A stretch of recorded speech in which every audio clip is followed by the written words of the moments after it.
Desa Kotolamu menjadi salah satu perkampungan yang berada di aliran Sungai Biu yang nantinya bermuara di Sungai Kampar. Desa yang hanya berjarak sekitar 8 km dari ibu kota Kecamatan Demak ini tergolong terpencil karena akses menuju ke sana cukup sulit. Meskipun begitu, desa berpenduduk 230 kepala keluarga ini memiliki kearifan lokal dengan menjaga kelestarian alam serta adat istiadatnya. Salah satunya yaitu luku larangan. Di beberapa wilayah Nusantara ada banyak masyarakat adat yang memiliki tradisi luku larangan, di mana suatu daerah aliran sungai dilarang untuk diambil ikan dan segala isinya hingga batas waktu tertentu. Cara ini memungkinkan untuk ikan yang ada di area tersebut bisa berkembang biak dan tumbuh besar tanpa gangguan. Hingga pada waktu pembukaan luku larangan akan didapat hasil ikan besar dan jumlah yang cukup banyak. Prosesi pembukaan luku larangan kali ini tetap ramai dikunjungi warga desa. Golek atau pagar kayu berjaring yang telah dipasang 1 hari sebelumnya menjadi tanda pembatas area yang bisa kami tangkap ikannya. Ada berbagai cara yang dilakukan masyarakat untuk mengambil dan memanen ikan di luku larangan, mulai dari jaring, jala, ataupun dengan menggunakan panah ikan. Ada beragam ikan yang terjaring dari luku larangan ini, seperti ikan kepiak, ikan makpak, barau, hingga lonjang dan ikan pantau. Ikan hasil tangkapan luku larangan ini nantinya akan dibagi kepada para penduduk dan juga bagi para pemberi andil atau yang menyumbang pada acara buka luku larangan bersama. Meskipun aku bukan warga lokal, tapi aku turut mendapatkan bagian karena ikut andil dalam acara pembukaan luku larangan ini.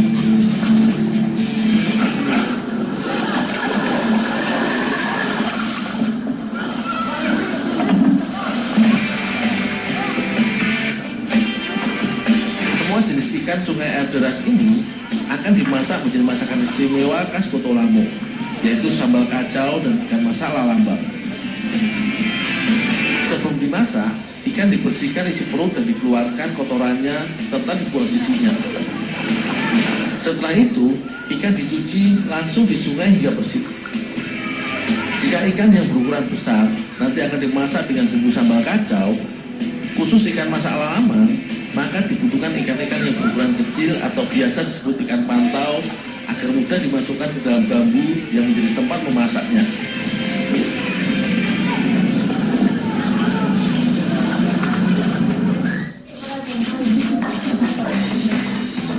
Khusus untuk membuat sambal kacau, bumbunya diracik oleh ibu kardus. Cabai rawit, bawang merah, dan bawang putih digiling sampai halus.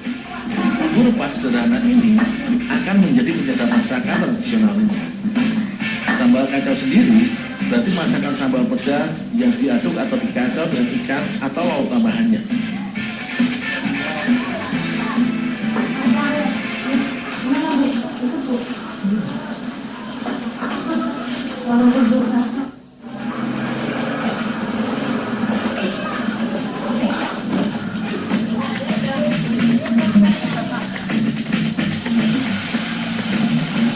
Hasil ikan sungai yang sudah aku bersihkan selanjutnya digoreng sampai garing.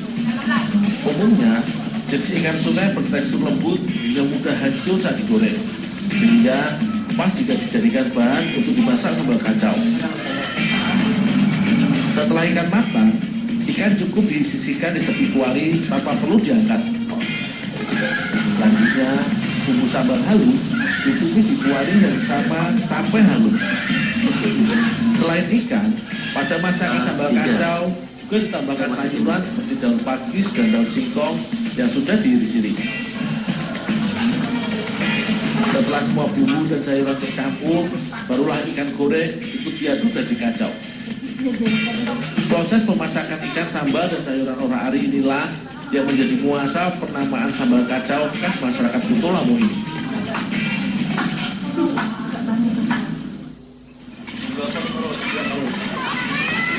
Jika sambal kacau dimasak oleh ibu-ibu, maka khusus ikan masak bambu atau lalaman akan dimasak oleh para kaum laki-laki. Pak Nisa bertugas menggiling bumbu ikan yang berupa cabai rawit sampai halus. Begitu pula dengan bawang merah dan bawang putih ikut dihaluskan bersama cabai rawit. Bumbu halus ini Kemudian dicampurkan dengan semua ikan pantau kecil yang sudah dibersihkan sebelumnya. Semua ikan harus dipastikan terkena dan tercampur dengan bumbu untuk memperkaya rasa ikan masakan lalaman ini.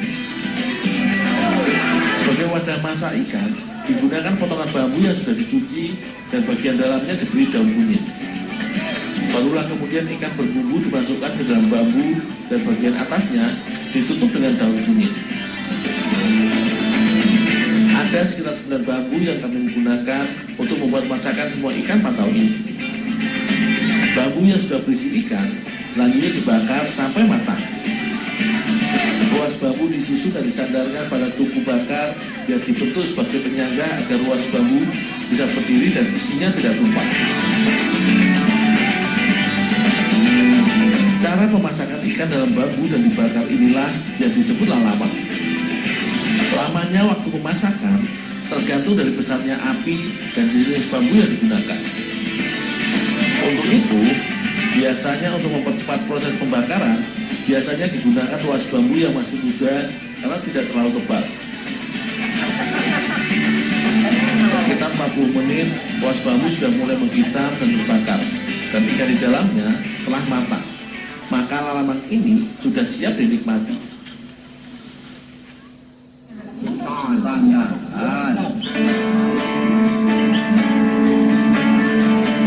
Membuka lubuk larangan dilakukan bersama-sama. Maka masakan ikan hasil tangkapan ini pun kami nikmati beramai-ramai. Lauk santap siang kami terdiri atas ikan masak kacau dan lalaman ikan pantau yang sangat lezat. Bumbu pedas serta santan yang dicampur pada ikan lalaman membuat rasa masakan ini semakin gurih dan pedas. Begitu pula dengan ikan masak sambal kacau, tidak kalah nikmatnya. Meskipun ikan sungai yang terkenal dengan banyaknya duri, tetapi tidak mengurangi rasa masakan ini. Setelah berendam di air sungai untuk menangkap ikan, rasanya nikmat sekali santap siang bersama warga Kampung Kutulamu, Kabupaten Kampar Riau ini.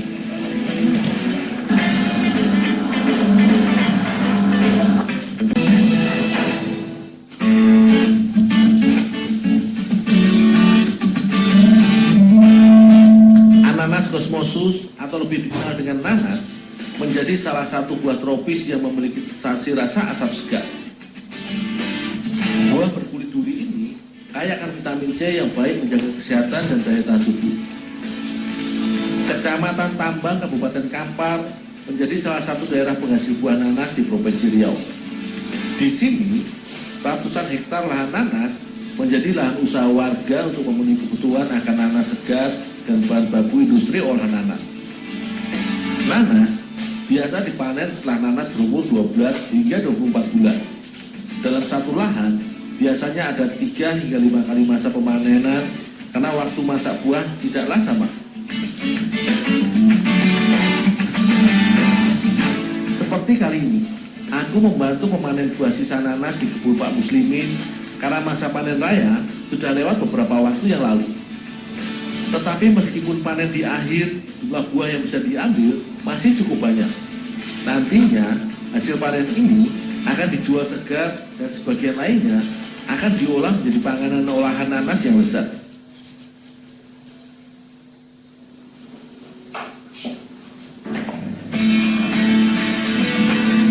Buah asli Brasil ini juga bisa diolah kembali menjadi beragam cemilan dan makanan ringan.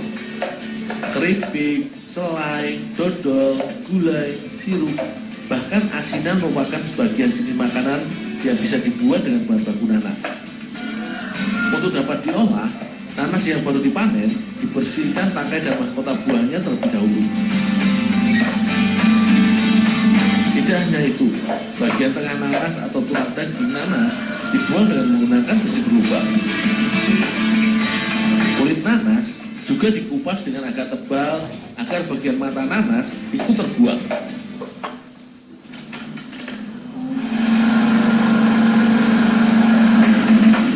Bagian nanas yang sudah kami bersihkan nantinya akan dibuat menjadi campuran bahan untuk membuat kue tradisional Melayu yang terkenal di Riau, yaitu bolu kemojo. Sebelum dicampur dengan adonan kue kemojo, nanas harus terlebih dahulu diparut hingga halus.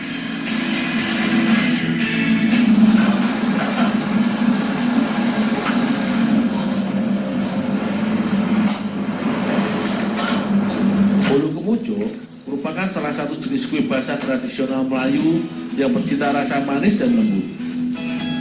Bolu kemojo dibuat dengan mencampurkan telur ayam dengan gula pasir yang dikacau atau diaduk dengan tangan hingga gula tercampur dengan telur. Dengan perbandingan 1:1, tepung terigu dimasukkan ke dalam adonan gula.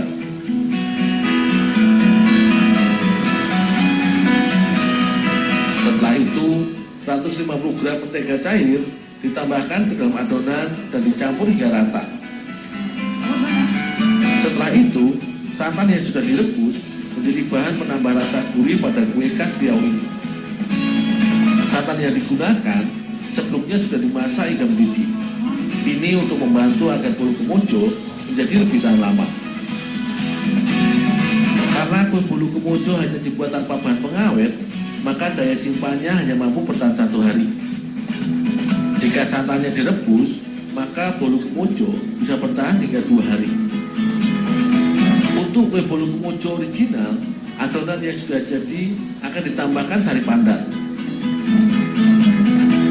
Sedangkan untuk rasa nanas, maka hasil parutan nanas sebanyak 1 gelas ditambahkan ke dalam adonan.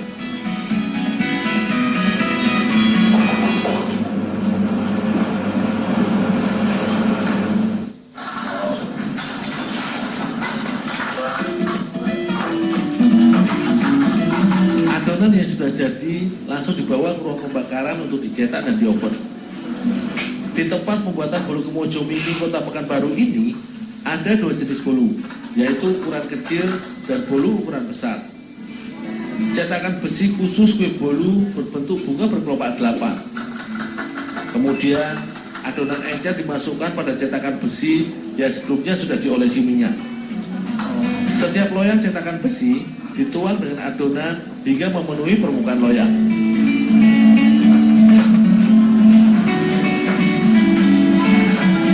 Adonan kue bolu kemojo selanjutnya dibakar pada oven gas selama hampir 1 jam dengan suhu 150 derajat Celcius.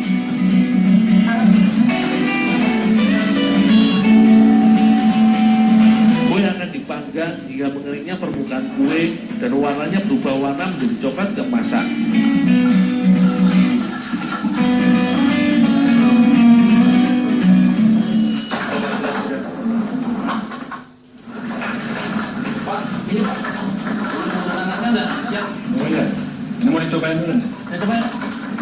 Toko Mimi Bolu Kemojo yang berada di Jalan Ahmad Yani 2 Kota Pekanbaru ini menjual bolu kemojo mini seharga Rp13.000 per kemasan kecil atau dijual Rp1.300 per buah.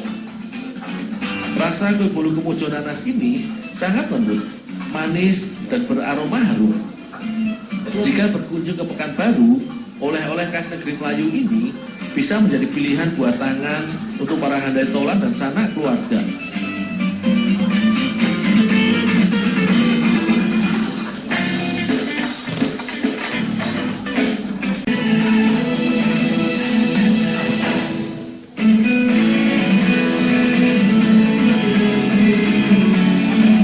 Sungai Indragiri membentang sepanjang 500 km yang melalui Kabupaten Indragiri Hulu dan Indragiri Hilir di Provinsi Riau dan bermuara di Laut Cina Selatan. Sungai yang termasuk salah satu yang terpanjang di Indonesia ini merupakan tempat untuk mencari ikan, udang ataupun kerang. Ada beragam cara yang dilakukan nelayan tembilahan untuk mencari sumber pangan di sungai yang dipengaruhi oleh pasang surut laut ini. Di masa surut, nelayan seperti Pak Jais memanfaatkan air ini untuk mengambil ikan yang terjebak dalam jaring hampangnya. Menghampang adalah cara mencari ikan dengan membentangkan jaring sepanjang 300 meter dan dipasang seperti pagar pada pesisir sungai. Lokasi yang tepat untuk menghampang adalah tepi sungai, di mana saat air pasang, tempat ini akan tergenang air dan saat surut akan kering. Kemudian, jika air sudah naik, maka jaring yang ditanam kemudian diangkat hingga mencapai ketinggian 1 meter. Dasar Sungai Indragiri merupakan lumpur tebal, sehingga cukup menyulitkan berjalan menyusuri jaring untuk mengumpulkan ikan yang terjebak di jaring hampang ini.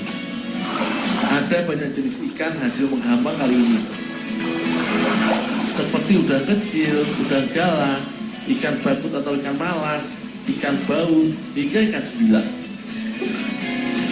Mengambil ikan dengan cara menghampang di Sungai Pasang Surut seperti ini tidak bisa dilakukan setiap hari. Semua hasil tangkapan ini sebagian akan dijual dan sisanya untuk konsumsi sendiri. Kali ini aku dan Bang Aan hanya mengambil ikan baku saja untuk dimasak dengan bumbu kuah asam dan proses tempoyak.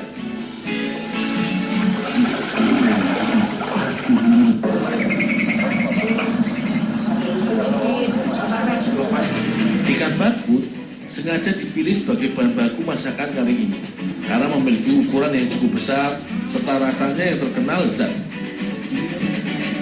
Ikan dengan nama latin Oxyoleurotis marmorata ini memiliki harga jual yang cukup tinggi. Jika dijual dalam keadaan hidup, yaitu mencapai 190.000 dan biasa dijual hingga Batam dan Singapura.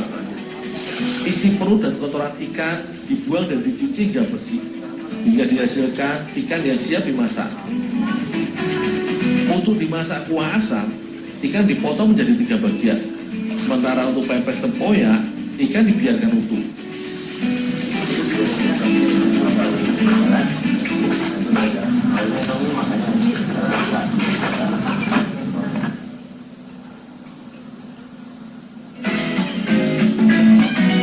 Cabai merah kering yang sudah direndam air panas ini digiling sampai halus bersama gula dan garam.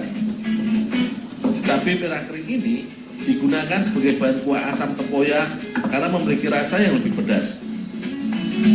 Setelah itu, kunyit ditambahkan ke dalam gilingan cabai. Jika bumbu sudah halus, maka tempoyak sebagai bahan utama masakan kuah asam dicampur dan diaduk sampai rata.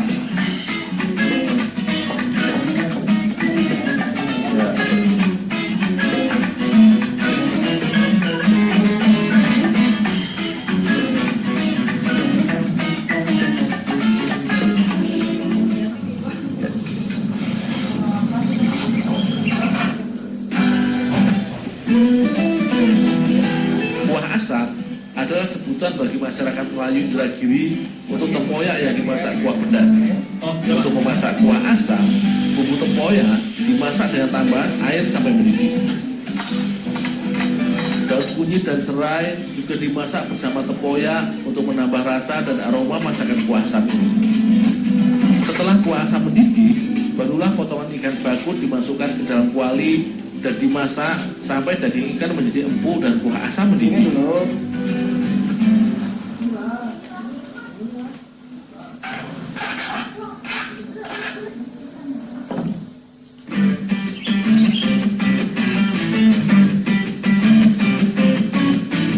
Tempoyak yang sudah dicampurkan dengan cabai dan kunyit halus ini selanjutnya dilumuri pada sebuah permukaan ikan bakut.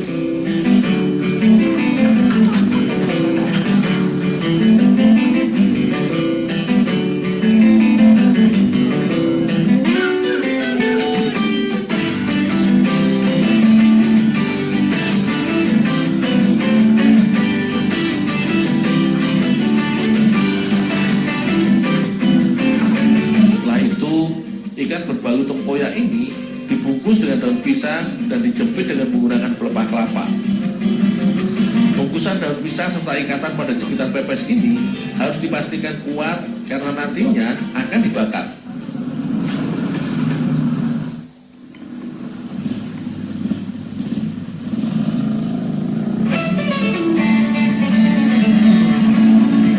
Butuh waktu sekitar setengah jam dan pembungkus pepes sudah mulai kering menghitam dan aroma tempoyak sudah tercium. Itu artinya ikan dalam daun pisang juga sudah masak.